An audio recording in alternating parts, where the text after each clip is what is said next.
Okay, let's talk to this.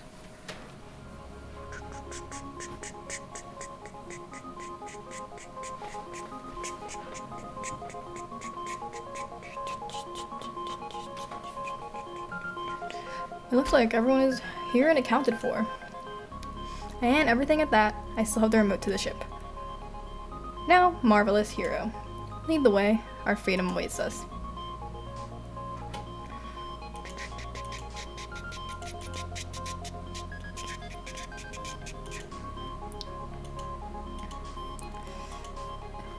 And we're free! Oh, no. They knew. They knew! Diz, wait up! I'm sorry, but there's no time. You will have to find another exit. Oh, he betrayed us! What the fuck? This way.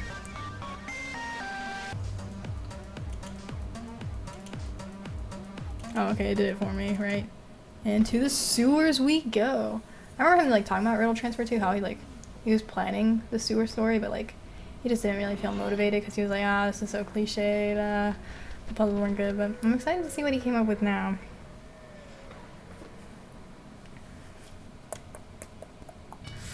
I'm probably not gonna be good at it though. To be concluded. Oh, it's the blue one. I don't even remember the blue one's name.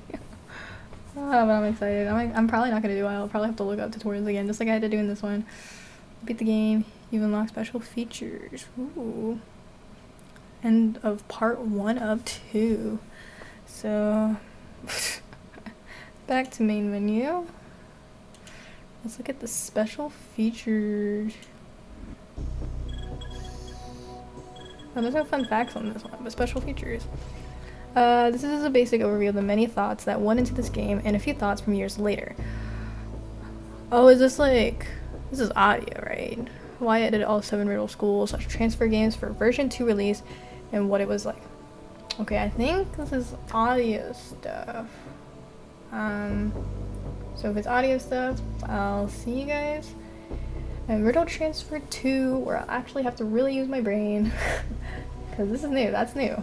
All of these other stuff was from my childhood. This will be new stuff, and it's gonna hurt my brain. I'll probably have to look up stuff, but it'll be fun to see the new stuff together. Oh, look, okay. Thought process behind Riddle Transfer 1. I knew from the start that I was going to make a Riddle School 6. Riddle School 5 was the end of the series. It expanded upon the other 4 games and tied everything together. There was really no need or place for a 6th part. Thought process behind Riddle Transfer 1. Far too many series have been ruined from unnecessary continuations after an obvious ending that didn't drop any hints at anything new. This applies to movie series, television shows, book series, episodic video games, and even cartoon strips, as well as many other media that I failed to mention here. People and companies so often seem to deliberately try and milk cows long after the Markiplier meme, I can milk that, after they are dry to the bone. Not because they care about their audience, but because they care about earning money. That or they simply don't see the finish line at the end of the race, and they start running down a hill, increasing in steepness. Riddle Transfer wasn't made for money or for fame. I made it just because I wanted to make it, and I think people will enjoy it. I think it was late in October, about 7 months after Riddle School 5 was released, when it hit me out of nowhere about what could have happened after Riddle School 5. Surely the gigantic alien spaceship of death wouldn't go unnoticed on its way to Earth. Area 51 wouldn't probably take it, assuming Area 51 was the alien research facility it's rumored to be. It's like the idea fell from the sky into my head. Somehow it was perfect, it made total logical sense, and yet it would be entirely unexpected to fans of the Riddle School series. It was so great that I had to make another game. Like I said, I knew I wasn't going to make a Riddle School 6. The alternative, a new series. And so the planning began right there, and game production started in November. The first thing I took into consideration was that I wanted this game, the new series, to feel like a mix between Riddle School 3 and Riddle School 5, meaning futuristic world of discovery with silly conversations and a bunch of rooms. One thing that's great to have in a point-and-click game with a bunch of rooms is a quick and easy mode of transportation. I decided to make Zone 5.1, a 5-floor facility with a simple-to-use elevator. Oh, I didn't even think about it like that. The simple-to-use elevator also turned out to be difficult to make elevator. Wait, what? Wait, the simple-to-use also, like, making it. I wonder what kind of creatures would find in Area 51. And various cryptids came to mind, namely Bigfoot, the Loch Ness Monster, and Abominable Snowman. Not much later, I realized this was a perfect opportunity to make the Flying Pig from Riddle School 3 and Riddle School 5 a character you would interact with. But I still needed one more creature in the facility, because it had 5 floors, and I wanted one creature on each floor. Bigfoot, Nessie, Yeti, and a pig with wings only made 4. This is pretty much the most bizarre coincidence ever. I was looking through a list of cryptids for ideas, and I noticed a mythological goat man. I thought it was funny because I know a fun user on Newgrounds named Goatman who helped me convert icon images for the 4th, 5th, and 5th Riddle School games.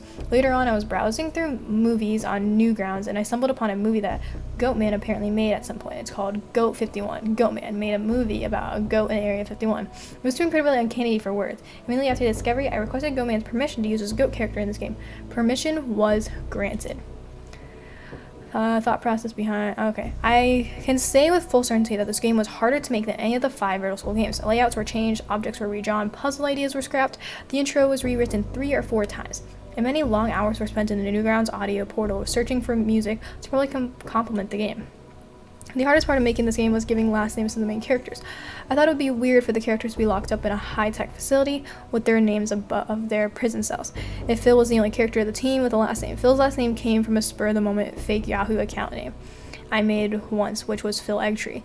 His last name first appeared in Riddle School 3. Fred, Smiley, and Zach's names couldn't be created the same way. They're characters who weren't made with last names and haven't been given any for 5 years.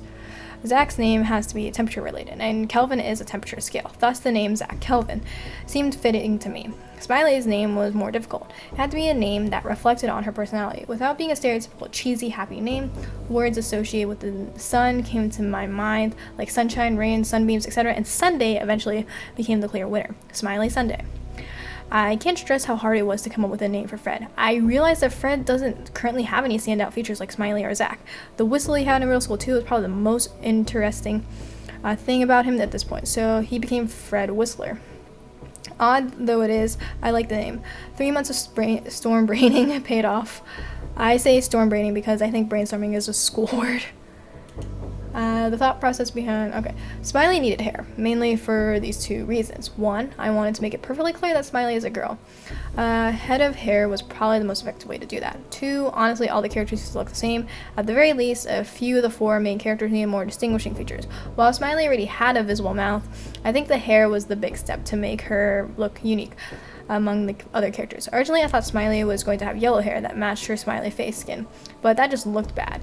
Then it looked nice, simply from making the bright hair a much darker shade of yellow through the magic of Flash 8. Oh. The idea of an angry, talking robotic door came from Psychosis91, an excellent sprite animator with a great mind. He also gave me the suggestion of how the sentient steak in Riddle School 5 ought to look.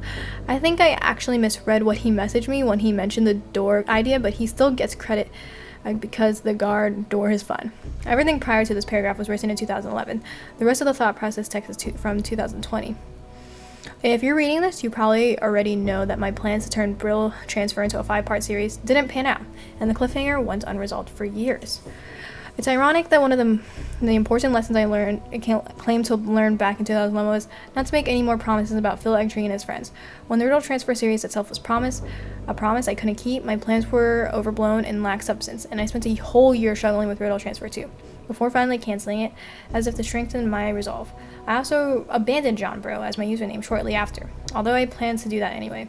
There were times when I wished I hadn't given this game a cliffhanger, so the absence of a continuation wouldn't have left a bad taste in people's mouths. However, wait, there's not another arrow. Huh? But it says 12 out of 13. My dude. Why did all 7 Riddle School / Transfer for Version 2 releases and what it was like. Legacy editions modern. Okay. More normal. The special features for this game used to consist of outdated answers to various questions and a bunch of excerpts from Newground reviews. I figured I should replace them with something, and all I really have to offer at this point is what went through my mind making the Legacy edition edits to each of these games. When Puffball United released his enormous Henry Stickmin collection on Steam, 3 years in the making, I started receiving questions and requests about Riddle School getting a similar treatment. Yeah, I watched the video. There was many reasons I felt as though a Riddle School collection for Steam or mobile devices was unlikely, if not possible. Making the series both suitable for professional platforms and legal to sell would have taken an excessive amount of work, far more than is worth wasting away on a series that is already complete. I also feel as though the improvised nature of the series and the evidence of how I grew as an artist and developer will be lost if the series was given a professional makeover. Plus, I strongly dislike the idea of licensing a game I made during my preteens and putting it on the same Steam or Google Play account as a game made when I'm old enough to drink. I don't drink, but still. The legacy editions are a compromise, just edits to improve the existing files. They allowed me to go back and clean up the games, preserve them for the days beyond Flash Player's browser support, and transition them over to my Jonachrome moniker, without the strife or uncanniness of full remakes. You might be wondering how I was able to make these edits, considering I deleted the source files for the first 6 games. Well, sometime after Riddle Transfer 2's release, my dad found an old hard drive in the garage that happened to contain all the Flash files for the Riddle School series, and decided not to delete them again. Riddle School 2. This was the first game I chose to edit.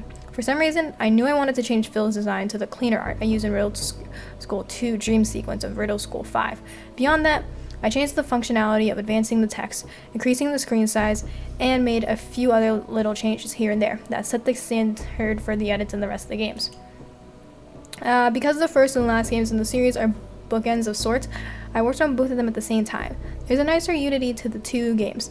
Now that various details are more consistent between them, I didn't want to change the repetitive music in Riddle School, because one of my goals was to stay mostly faithful to the original versions of each game, so I added a muffle option to make it sound more distant. Riddle School 3 was the game I wanted to change the most. Back when I first programmed it, I used a code that apparently wasn't compatible with all computers. Fixing that issue was my top priority. For a long time, I've also been put off by the slow cutscenes after almost every puzzle, so I welcomed the opportunity to add skip buttons to each of those scenes. This was a weird one, since Riddle School 4 is so short. Any changes I made to it was proportionally going to be a big change. I debated with myself about changing the ending, ultimately deciding it was the right move in the broader context of the series. Sometimes I'm asked to make Riddle School 4 into a full game, which I find to be a silly request. It is a full game. I would never change the length. Riddle School 5. I didn't anticipate this game being so much work to edit, but it was a lot. It's hard to even pinpoint why. I just kept finding more things I wanted to edit or needed to edit in order to keep all the legacy editions consistent. One of the only changes I had planned in advance was altering the text in the cutscene where there's monologues a ton of exposition so that it was explained a bit better. The biggest change was probably adding save points. I saved this one for last because I had a feeling it would be the worst, and it was. I planned to make more edits to it, but frankly I couldn't. The source file is so large, it takes all of Flash's memory just to open, and every edit I wanted to make was slow and had the potential to crash the software. Thankfully the game was already pretty solid, so I could afford to cut some corners. Gotta love technical difficulties. But yeah, that's Riddle Transfer. I'll see you guys next time for the new Riddle Transfer 2 after many years of waiting. Bye.